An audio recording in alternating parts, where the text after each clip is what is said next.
Hello, this is Doris Ann Mertz. Welcome to ACT Math Prep Part 6. We're going to talk a little bit about trigonometry today. It's going to be a little bit longer of a session than the last few we've had because we have quite a bit to cover. So let's get started. All right. The main thing, if you don't remember anything else about trig, it will help you probably with a question or maybe two if you can just remember SOHCAHTOA. Trigonometry, when we're talking about SOHCAHTOA, we're talking about right angle triangles only. And this says SOHCAHTOA means the sine of theta is equal to opposite over hypotenuse. So this is theta, your angle you're looking for.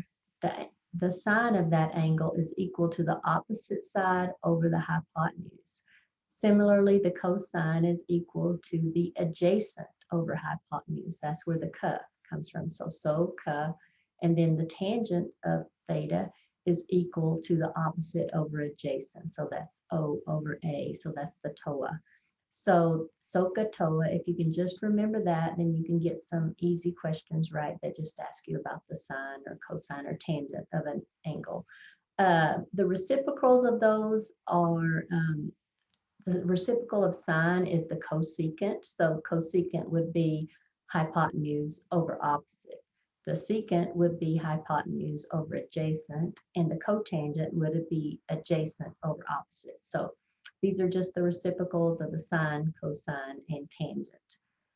There's a couple of trig identities that you could get some questions right. If you memorize these, you might be able to get something right. Now remember, trigonometry doesn't make up as big of a part of the test as pre-algebra and geometry. Those are more important to get down pat, but you can get some questions right if you learn this. And sometimes you can get one right really quickly if you understand trigonometry. So a couple of trig identities that you might want to memorize is that tangent is equal to the sine over the cosine. It's equal to opposite over adjacent, but then if you divided sine by cosine, you'd end up, the hypotenuses would end up canceling each other out. You'd end up with opposite over adjacent. So here's another one, that sine squared plus cosine squared is equal to 1. That's a handy trig identity to memorize too. All right, now we're going to talk about these angles in the coordinate plane and which quadrants they are positive in. So when we're talking quadrants, you start over here on the right top where everything is positive, where your x value and your y value are positive. So that's quadrant 1. Then you go counterclockwise, quadrant 2, quadrant 3, and quadrant 4.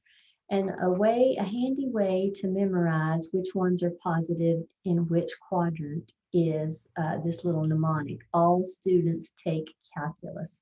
In quadrant 1, your x value and your y value is positive, and all of the sine, cosine, tangent, they're all positive in quadrant 1. When you get over to quadrant 2, your x is negative and your y is positive. Now, sine is associated with your y value and cosine is with your x value. So your cosine is going to be negative over here. Your tangent, which is like your cosine, sine over cosine, it's going to be negative as well. So sine is the only one that's positive in quadrant 2. So all students, so sine's the only one positive in quadrant 2. Tangent's the only one positive in quadrant 3 because both your sine and cosine are negative in quadrant 3. And then in quadrant 4, cosine is the only one that's positive. So all students take calculus, all sine, tangent, cosine. All right. Sometimes when we look at trigonometry questions, they will be in the unit circle.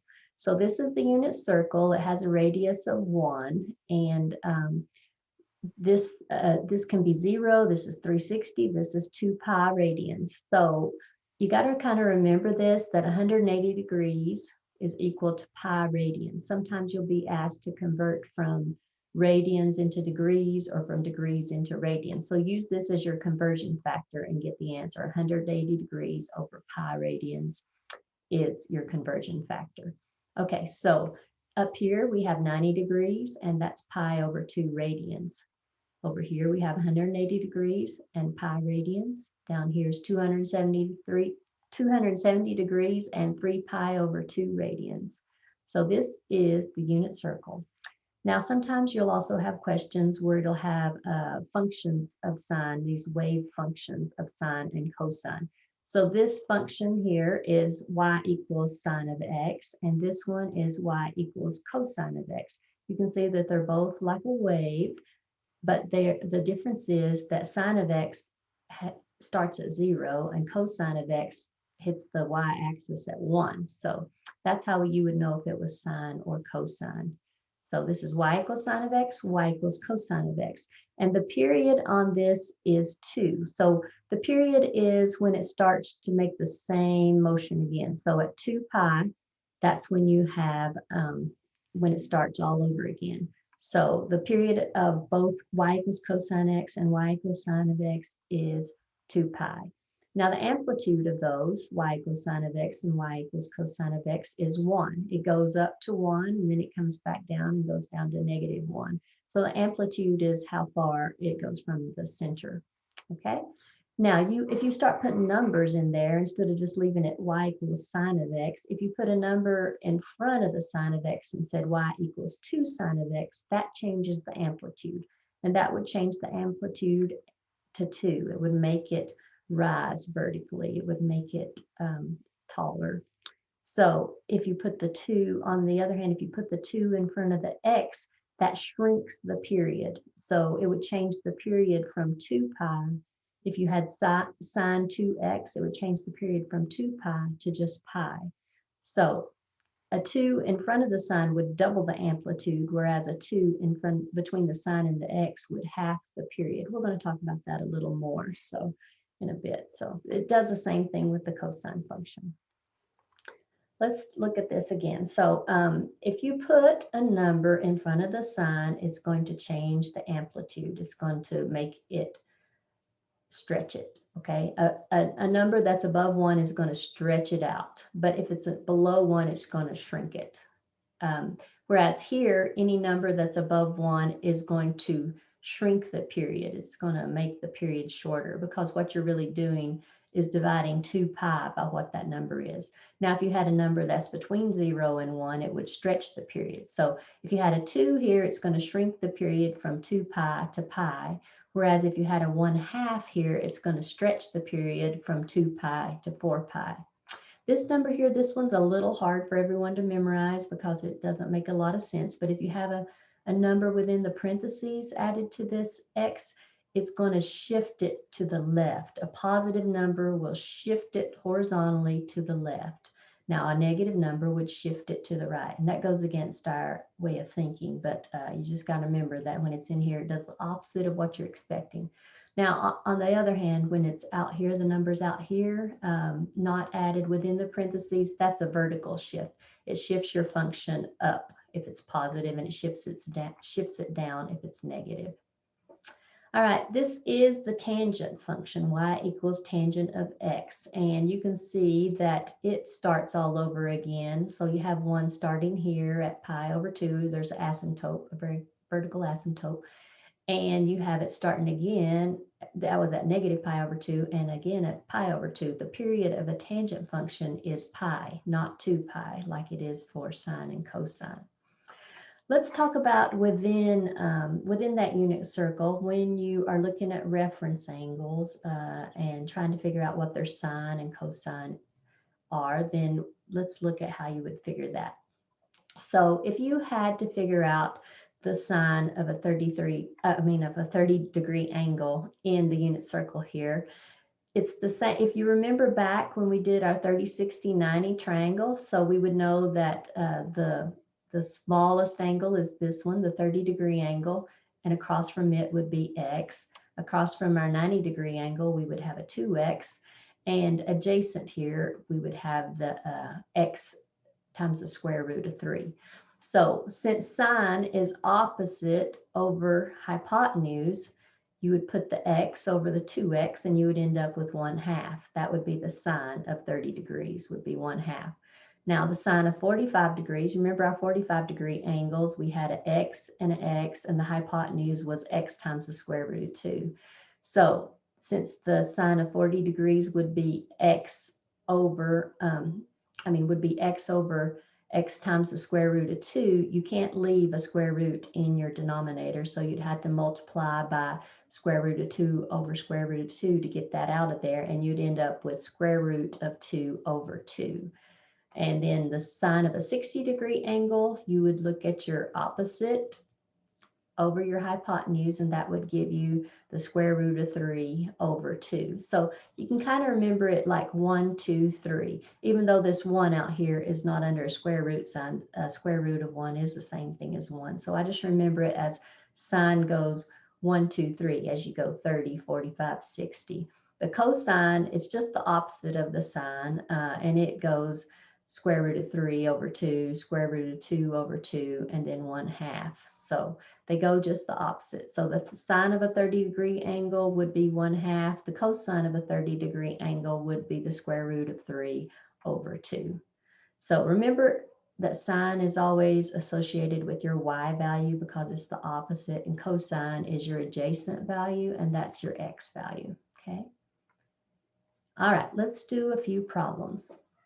The lengths in feet of the sides of right triangle ABC are as shown in the diagram below with x greater than 0. What is the cotangent of angle A in terms of x? So it's asking for cotangent, not tangent. Tangent would be opposite over adjacent, and cotangent, since it's the reciprocal, it's going to be adjacent over opposite.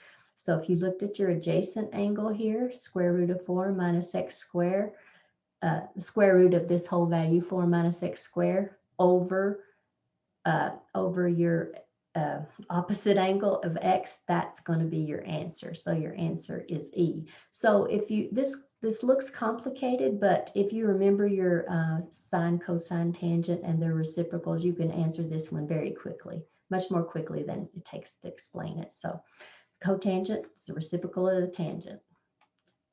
All right, what is the amplitude of the function f of x equals 1/2 a cosine times 3x plus pi?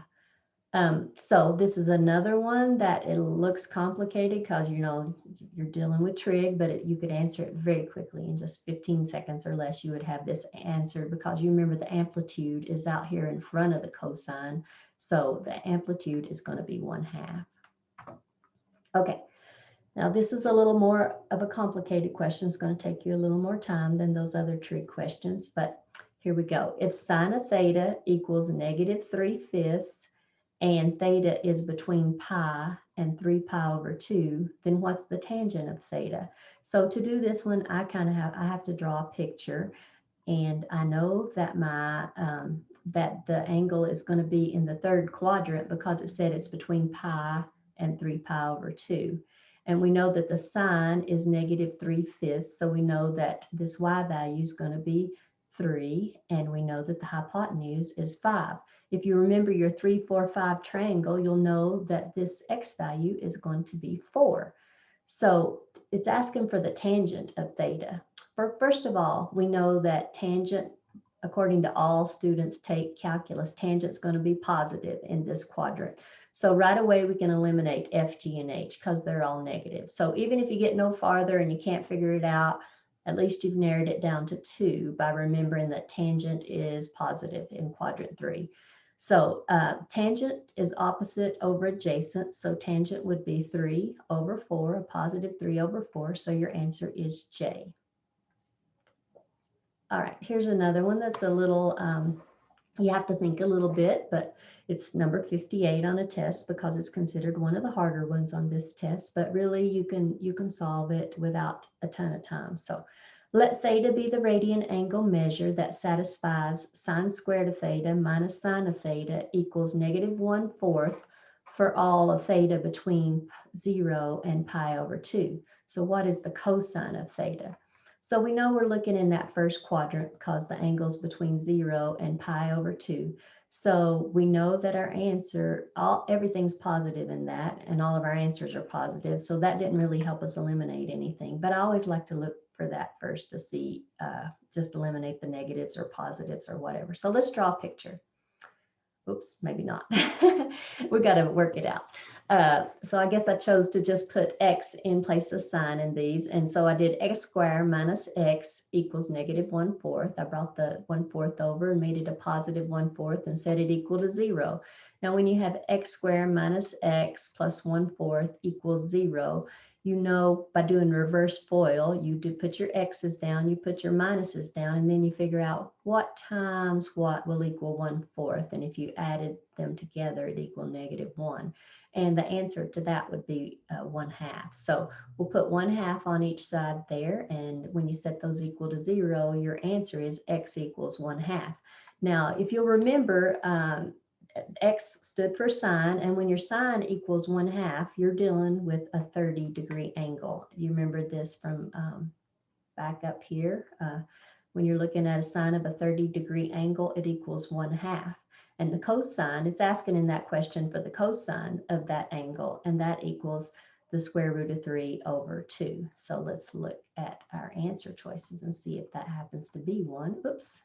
So there it is, J, the square root of 3/2.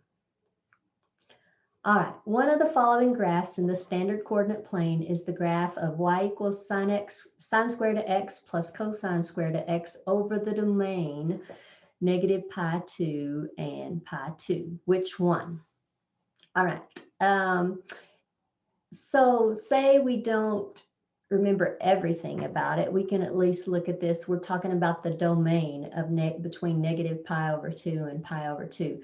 If you remember, domain is always talking about your x values. The range is talking about your y values. So we're going to look at these graphs, and F and J shows a range between negative pi over 2 and pi over 2. So we can eliminate those, and then we're just looking at G, K, and H. And if you didn't remember anything else, if you couldn't figure this part out, at least you've narrowed your choices down to 3.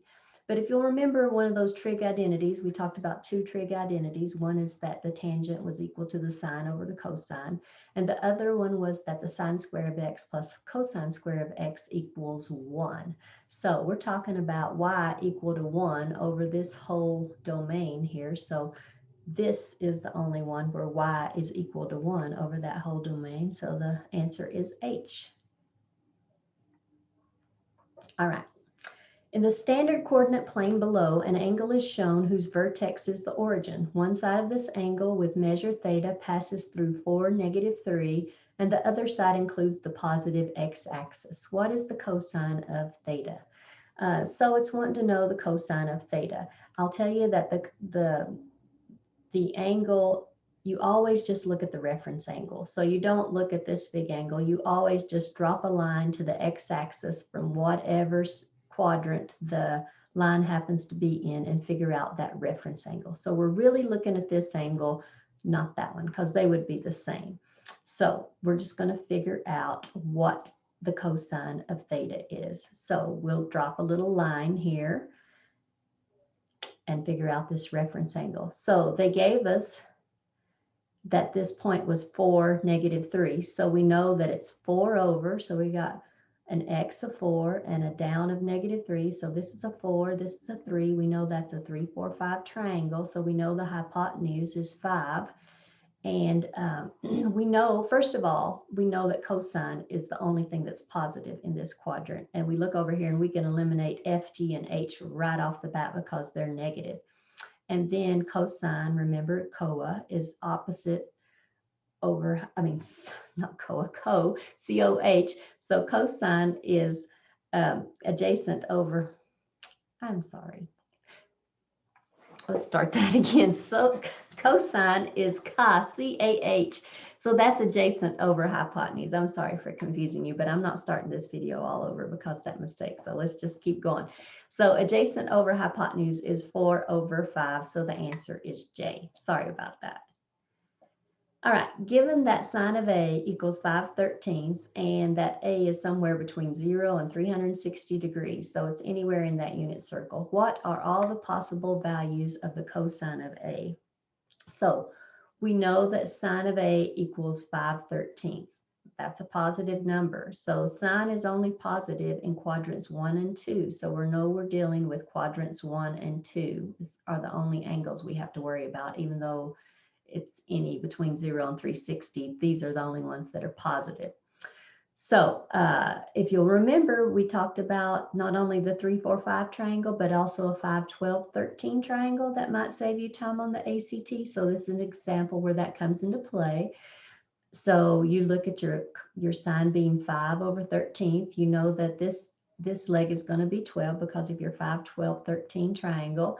And you look at your cosine values and know it's adjacent over hypotenuse. So it's going to be 12 13ths because this is a 12 13th over here in quadrant 1, and in quadrant 2 you're going negative 12, so it's going to be negative 12 13ths. So your answer is E.